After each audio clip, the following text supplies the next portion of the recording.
नमस्ते दोस्तों, आप सभी का स्वागत है हमारे चैनल प्राकृतिक गांव में।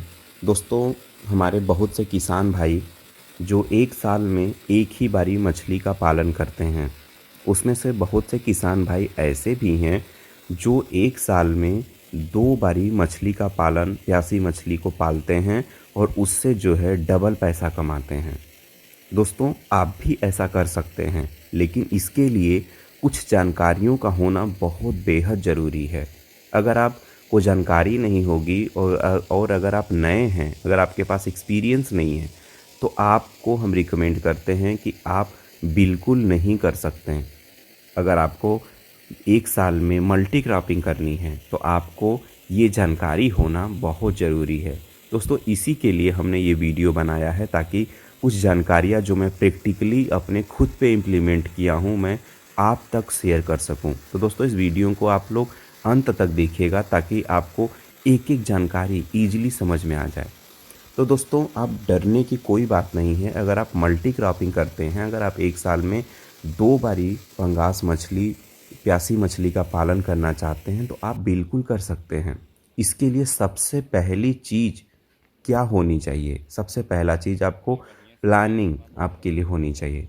अगर आप नेक्स्ट ईयर अगर आप पूरे एक साल में मछली पालन 2 बार करना चाहते हैं प्यासी मछली का, तो आपको एक साल पहले से ही इसकी प्लानिंग करनी होगी। और आपको क्या होना चाहिए? आपके फार्म पे नर्सरी तालाब का होना बहुत बेहद ज़रूरी है।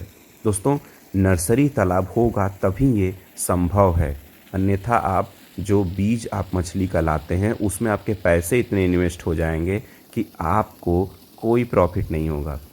तो अगर आपको 2024 में सपोज करिए अगर आपको मछली पालन करना है, तो आपको 2023 में ही आपको प्लानिंग करनी होगी और 2023 में ही पूरे एक साल के बच्चों को अपने नर्सरी तालाब में स्टॉक करना होगा।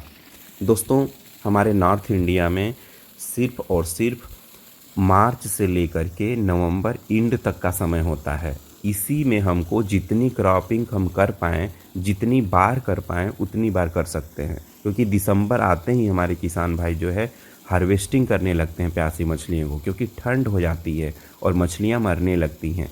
तो दोस्तों, इसी से नवंबर एंड तक का ही समय होता है। तो अगर आप एक साल में 2 बारी अगर आप करना चाहते हैं, तो दोस्तों आपको मैं एक बात बता दूं जिसको बहुत ध्यान से सुनिएगा। आप अपने बच्चों को जो है पहले से ही मंगा करके अपने नर्सरी तालाब में रखिए और नवंबर एंड तक जो है आपके बच्चों की साइज है जो है आधे बच्चों की साइज जो है 200 ग्राम हो जानी चाहिए और आधे बच्चों की साइज जो है 100 ग्राम हो जानी चाहिए। मतलब ये है कि हमको पूरे साल में, मतलब दोनों कल्चर के, अगर आप 2 कल्चर करते हैं या 3 कल्चर करते हैं, बहुत से किसान भाई जो है एक साल में 3 बार तक का भी मछली पालन करते हैं, तो हमको पूरे साल का जो है सीड्स जो है, मतलब मछली के बच्चों को हमको मंगा करके रख लेना है और हमको नवंबर के एंड तक उन बच्चों को उसी अनुसार से हमको साइज रखनी है। जैसे अगर आप 2 बार करते हैं, तो आप अपने आधे बच्चों को 200 ग्राम नवंबर एंड तक कर लेना है और आधे बच्चों को 100 ग्राम जो है एंड तक, नवंबर के एंड तक कर लेना है। जिससे क्या होगा कि 200 ग्राम बच्चों को हम मार्च में ईजिली शिफ्ट कर दें तालाब में, और उसके बाद जो 100 ग्राम के बच्चे हैं, उसके बाद हमको मई जून में जब भी हमारा अगला कल्चर होगा, तब तक हमारे जो 100 ग्राम के बच्चे हैं ये 200 से 250 ग्राम के हो जाएंगे। तो दोस्तों, हम ऐसा करेंगे तो हम ईजिली अपने फार्म पे जो है 2 बारी एक साल में कल्चर कर सकते हैं। दोस्तों, हमने देखा है बहुत फार्म पे जाके कि कुछ एक्सपीरियंस्ड किसान भाई लोग हैं जो एक साल में 3 बार भी इसका मछली का पालन करते हैं। वो क्या करते हैं, वो 3 साइज के बच्चे अपने नर्सरी तालाब में तैयार करते हैं नवंबर एंड तक। कुछ बच्चे 200 ग्राम के, कुछ बच्चे 100 ग्राम के और कुछ बच्चे 50 ग्राम के। 3 साइज के बच्चे जो है वो तैयार कर लेते हैं, जिससे क्या होता है कि 200 ग्राम को पहले डालेंगे, फिर उसके बाद में 100 ग्राम को डालेंगे, तब तक वो भी साइज उतना ही हो जाएगा और फिर उसके बाद जो है 50 ग्राम वाले बच्चे को डालेंगे। तो दोस्तों, ऐसा करके हम जो है मल्टी क्रॉपिंग कर सकते हैं। और दोस्तों, एक बात बता दूं कि आप जितने एरिया में मछली पालन कर रहे हैं उसका आधा एरिया जो है आप अपने नर्सरी तालाब मैनेजमेंट में ज़रूर करना चाहिए। जैसे हमारे पास 10 एकड़ की एरिया में हमको मछली पालन करना है तो हमारा नर्सरी तालाब का मैनेजमेंट जो है 5 एकड़ का होना चाहिए, तभी आप इस काम को कर पाएंगे।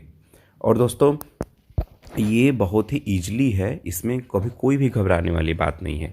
आपके पास बस प्रॉपर जो है एरिया होनी चाहिए और दूसरा है वाटर मैनेजमेंट आपके पास अच्छा होना चाहिए। ऐसा नहीं कि गर्मी का मौसम आया आपका पानी सूख गया जिससे आपके बच्चे जो है अस्वस्थ हो गए। तो दोस्तों ऐसा होना चाहिए। और दूसरी चीज़ आपको ये भी फ़ायदा होगा कि अगर आप नर्सरी तालाब में बाहर से बच्चों को मंगा करके छोटे से ही रख लेते हैं 1000 लाइन के बच्चे, तो आपको क्या होगा दोस्तों कि आपके कल्चर को वो बच्चे ईजिली समझ जाएंगे। जब 6 महीने 4 महीने रहेंगे तो आपके जो भी आपका इन्वायरमेंट है, जो भी आपका टेम्परेचर है, उन चीज़ को ईजिली सहन कर लेंगे और उसके अकॉर्डिंग अपने को ढाल लेंगे। तो आपके बच्चे जब बड़े होंगे, जब आप उसको मेन तालाब में शिफ्ट करेंगे तो बच्चे बहुत ही जल्दी विकास करेंगे। तो दोस्तों यही एक तरीका है जिससे आप जो है मल्टी क्रॉपिंग 1 साल में कर सकते हैं। आपके दोस्तों बहुत से सवाल होंगे, हमको पता है, वो आप हमारे कमेंट बॉक्स में करके पूछ सकते हैं। हम आपके जो है जितने भी क्वेश्चंस होंगे हम उनके जवाब आपको कमेंट बॉक्स में देंगे। तो आज के लिए इतना ही दोस्तों, बने रहिए हमारे साथ, हम मछली की छोटी सी छोटी जानकारी देते रहेंगे।